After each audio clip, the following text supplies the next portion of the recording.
Hello. Life comes at you fast, don't it? At the start of the year, I had an insane goal. I wanted to run a marathon in all 50 states in 1 year. A marathon is 26.2 miles. It takes around 3 to 4 hours for a seasoned runner, around 4 to 5 hours for the average runner. And I started out last year with my fastest marathon being 5 hours and 5 minutes. Fast forward to the start of this year, I ran my first marathon of this 50 States Marathon Challenge in 3 hours and 39 minutes. And I just ran my 48th marathon of 2024. Every single weekend, 48 different states, all the travel, all the running, no, very few injuries, in 3 hours and 23 minutes. And so to run that many marathons back to back to back to back to back, and to still be putting out times like that, it's pretty cool achievement. I didn't think I'd be here. I didn't think I could finish this challenge. Well, I tell people that. I knew I could finish this challenge. I knew that when I started the year out, if I committed to running a marathon in all 50 states, Wyatt Moss is going to finish that challenge. And I don't know if I could do it in a year. I don't know if I could do it in 5 years. But I knew that I was going to finish running a marathon in all 50 states. I just didn't know the timeline. To be here, having run 48 in 1 year, running my 49th in 2 days and number 50 in 10 days is wild. Because, I don't know, there are a million things that popped up this year that would have prevented me from pulling this challenge off. And I think it's incredible that I've actually been able to pull it off, to be in this spot. So life comes at you fast. When you take on a massive goal, you commit your life to it, then you achieve it. A lot of things go through your head. It's like, what's next? And as well, like, I mean, I can't even begin to describe the 100,000 things that have happened in the past 2 months that have just wildly flipped my life on its head. So upside down, I've completely changed everything in 2 months. I'm so hesitant to tell the full story. Yeah, because I don't even know where to begin. I don't know. I guess I've been meaning to make a daily thoughts for such a long time because so much has happened that, every single week I kind of push it off one more week at a time because I know that I should be recapping all these moments. That way I have it to look back on in the future. But at the same time, because so much has happened and so much still is yet to happen for this challenge, editing the documentary, flying to Hawaii, posting all the videos on Instagram, and actually, starting to achieve success there. Like, I just got 500,000 views on a video I posted 2 days ago, which is crazy.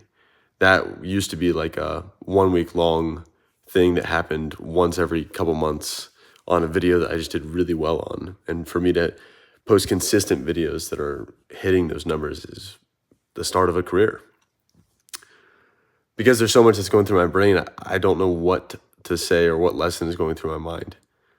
So I'm just speaking now to kind of empty my mind because there's a lot going on, but this is the start of the rest of my life. I took on this challenge so that I could get started in social media and then continue doing these challenges. And will there ever not be a million things going on in my life? Like, from this point forward, it's only up from here. That's the goal, at least. I mean, if I want to stop at any point, I can, but then I'm back at the bottom of the mountain. I want to start the hike over, whatever example you could come up with. And so being here, I kind of have to, this is the last show from the year. If you're not on top of your maintenance, then it all catches up and then it causes you to burn out. So in order for me to be able to do this for 10 years or to live out the greatest life ever, I have to be on top of the maintenance at all times. The maintenance is not fun because there's really no reward, right? Doing the marathon, running the event, I get to finish one more marathon. Well, then I could wait another week, go out there and run another marathon next weekend, and then I'm one step closer to finishing all 50 states this year. But the maintenance is what allows me to stay in the sport for years on end. Maybe I can get through this whole challenge without stretching, and I'm going to apply this to life. That's what we do. Maybe I can get through this whole challenge without stretching because in total, the sum total amount of minutes of stretching from this entire challenge, 50 marathons, is probably around 1 hour. I'm not kidding when I say that. Like, I don't. I literally run up to the start line. I go run, and then I'll stretch my hamstring for like a minute every single race. That's it. I don't stretch during the week, and then it's starting to catch up with me when I do the double marathons, or sometimes when I just travel a lot and I'm sitting in a car. I just can't move. I wake up in the morning sometimes and like I step up on the ground and like, holy cow, I feel like an old man.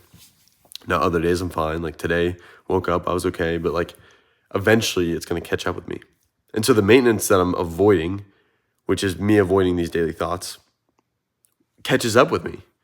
And so if I want to stay in the sport for 10 years, if I want to stay in the game mentally for 10 years, if I want to be on top of every detail, I have to be able to empty out my mind.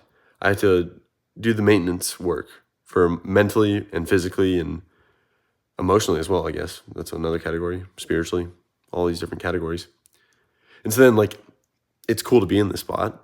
I think when all the incentives align, that's when you achieve massive success.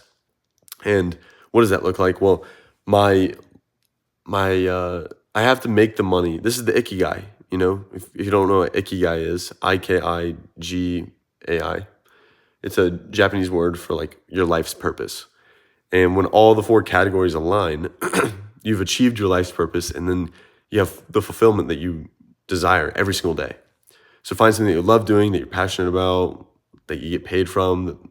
Like, I don't even know. There's 4 categories. Look it up. I need to know this. I need to.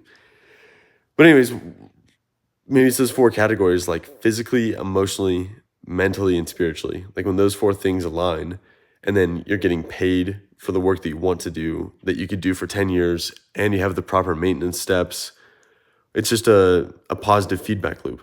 And so I'm getting close. Like I'm achieving results, so there's value in the work that I'm putting out. So my time being put towards something that's valuable. And I can do this for 10 years. I know I can. But I'm not getting paid from it yet, or enough to be able to stop the woodworking. Well, then whenever I'm woodworking, I absolutely despise it, even though I like to do woodworking. In my mind, it's like I could be out there doing social media right now. I could be out there making videos. I could be out there doing something to move myself forward in this career path that I want. Okay, so then just so we can have a takeaway here from this conversation, the maintenance is what matters. And then on top of that, figure out what step is most important to move you closer to achieving Ikigai, to achieving a positive feedback loop in the thing that you want to do. And for me, that would be getting a full-time manager to do deals for me. I don't like talking about money. I really don't. Because, like I'm not driven by it. And so then I can't negotiate properly. And then the reason why I don't like talking about it is because I try to cover up with the fact that, reasons why I should be getting, what am I looking for here? Basically, I discount myself so that I don't have to live up to the potential, right? Versus like, I know I can live up to the potential. I just have to be bold enough to ask for what I deserve. And that's what I'm trying to figure out how to say here is that, I don't feel like I deserve that amount, or at least like I'll take this lower amount because I don't want to ask for this bigger amount. And so then I'll give you a subpar experience over here. But I know I can give you a much better experience. And so I should be bold and ask for that. And then now I just have to actually deliver on it. So, I don't know. It's just a bad negotiation spot to be in when you're in debt and you have no money.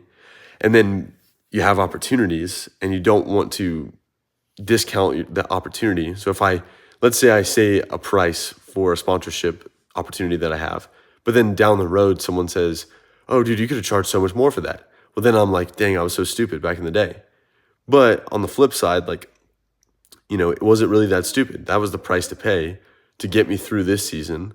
And then when I got a manager, that they figured out the details moving forward, so that I didn't have to put my mental energy into trying to figure out the rate. So like, if I take a discount for this, so be it. At least I got paid. I moved through the season, and next season I just have to take better care of the work that I'm doing by acting on it, by getting the most valuable step taken care of first. Yeah. that's just me emptying my brain. There's a million things that have happened. I'm up at 68,000 followers on Instagram, which is insane. My stories get 30,000 views, which is no one gets 40%.